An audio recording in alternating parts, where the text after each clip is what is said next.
non-profit organizations have been hit hard during this pandemic, some donors struggling to continue supporting NPOs. Well, one of the world's biggest philanthropic organizations, the Ford Foundation, is doubling its commitment to $1 billion in grant making. The donation will increase its support of under-resourced areas in the US and, of course, around the world.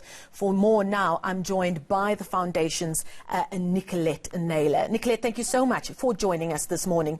$1 billion is an amount that I think both of us probably can't wrap our brains around right now. Tell us what has led to the Ford Foundation announcing this doubling of its grant making over the next 18 months, and what it means in Southern Africa, and what is a social bond?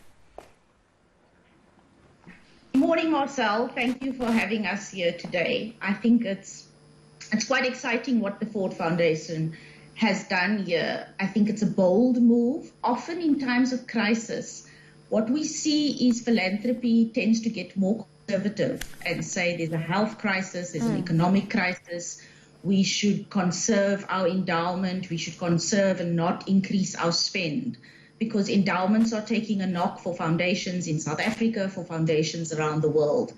But I think our board and our president said in times of extraordinary crisis, we actually need to think outside the box and to make some bold moves. And so what Ford has done is, and this is really unheard of, you don't often hear of a foundation that's going to borrow $1 billion. And so what we're doing is we're issuing a combination of 30 to 50-year bonds, which is a financial tactic that's often used by government and the private sector, but not by foundations. So we're going to be borrowing $1 billion, and that we will then spend on grant making. Often when you borrow, you're spending it on yourself, you're going to renovate a building, you're going to do something like that. But we're actually going to use that for grant making purposes, for social good and for the public good, at a time when it's really favorable conditions to be borrowing, and we have a very good financial rating. And so we looked at all those circumstances and said that let's do something radical and let's do something bold and something unheard of for foundations to actually do. So we're taking out debt, which is outside of normative thinking for foundations, to be taking out debt in order to do public good and in order to make grants. So I think that's the first innovation. And I think the second innovation is that often, and foundations have often been criticized that we sit on large endowments and we only pay out 5% per year. So what the Ford Foundation does is, on an annual basis, we spend about $520 million around the world, in our 10 offices around the world and in the United States. And what we're going to be doing now is we're doubling that. And I think in times of crisis, foundations need to double down. So we'll now be spending $1 billion over the next 18 months, saying this is a crisis moment. How can a foundation do something that's a little bit more radical? And do this not only to support humanitarian efforts, but really to dig deep and look at the issues of inequality that we need to address. And so we're going to be spending this money to support civil society and address the deep underlying issues of inequality that COVID is laying bare. Now let me come in there for a second. Let's talk about that a little bit more. Now, just last night, I was watching an interview that the Ford president gave on the international broadcaster CNN, and he spoke, and I'm paraphrasing now, but he basically said that inequality is what chokes democracy and all the good that can come from democracy. And have we not seen that tragically play itself out as this pandemic has started to sweep through South Africa specifically, and indeed globally? The lack of access to a healthy lifestyle, nutrition and quality healthcare has reared its head in the fight against COVID-19. And that must be something that your foundation has taken note of. Definitely, Marcel. We're a foundation that's been focusing on inequality for many years. We see inequality as our North Star. And I think we make a big mistake when we think that COVID is only about thinking about PPE and thinking about ventilators. I think COVID is actually laying bare the issues of inequality and injustice in the world and the way COVID is playing out. And if we look at the issues of gender inequality, racism, we're seeing a toxic mix of COVID together with racism, gender inequality, and issues of socioeconomic inequality coming to the fore. And unless we address those structural underlying issues in South African society and around the world, I think we're making a big mistake because it's a ticking time bomb for us to take note of.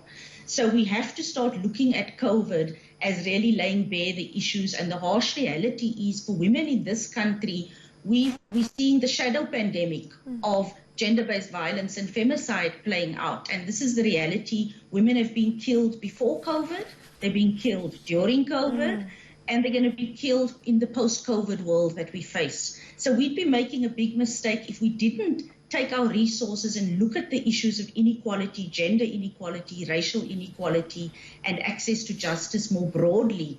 And so we're trying to think long-term in terms of how we're going to be spending this money to strengthen the resilience of organizations that are looking at those hard issues. And we'll also be spending some of our resources to respond to the immediate short-term needs of the crisis. But the bulk of our resources, we want to be looking at these deep underlying issues.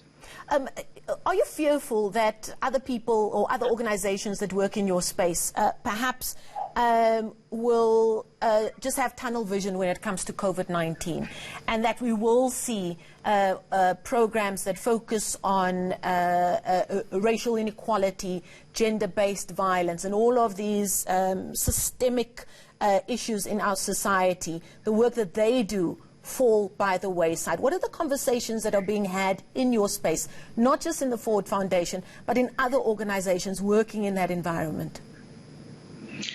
I think, Marcel, this is a big challenge for us because the reality is we are in an economic crisis and people are making hard choices. And what often happens is people say, so you're getting people wanting to do something around COVID, which is great, and people are saying we're going to put more money towards responding to COVID, which is an important thing. But as they're doing that, they're then phoning up organizations saying, for that women's rights organization that's providing a 24-hour hotline service for survivors of violence, those organizations are being phoned and said, look, sorry, we can't give you a grant this year because we're responding to COVID.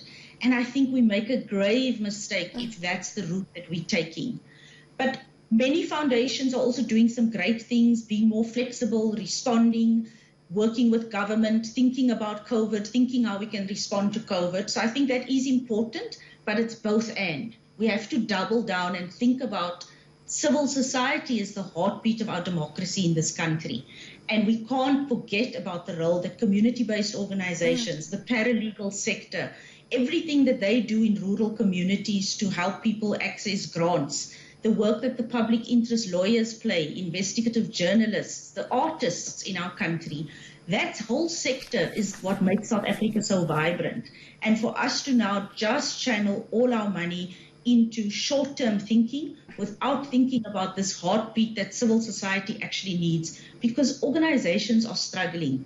Organizations are going to close. We'll be in a post-COVID world where we don't have civil society, where all these organizations have shut down. And I think that's going to be pretty disastrous for the country and for the world if that's the direction that philanthropy takes. Just before I let you go, is there enough working together amongst big internationals like who you represent and local philanthropic organizations, CSI departments in corporate departments? Is there enough working together to try and take all of these challenges on? Definitely. I think that's been the positive thing that we've seen around COVID. Globally, we're working with 4 other big foundations around the social bond that we've just issued. And in South Africa, it's been amazing that we've been having, for the first time, the opportunity that we're seeing local philanthropy, US foundations like the Ford Foundation, and government and the private sector coming together. We're having conversations with the Solidarity Fund, with government, and with the local community here to see how can we do things together. And so I think working together right now, because Ford is not going to solve the problems of any of the countries around the world. I think it's time for all foundations to come together and do some radical, bold things, and that would be my call to action, and to do that together with the private sector and with government, which is something we don't often do. But I'm seeing some promising moves in South Africa, but I think we have to do more. We have to double down and do more right now. Well, we can only wish you everything of the best. Thank you so much. That is Nicolette Naylor. She is the regional director for the Ford Foundation, as well as the global director for Gender, Racial and Ethnic Justice Program for the Ford Foundation. So she really has a lot on her plate. We thank her for her time this morning.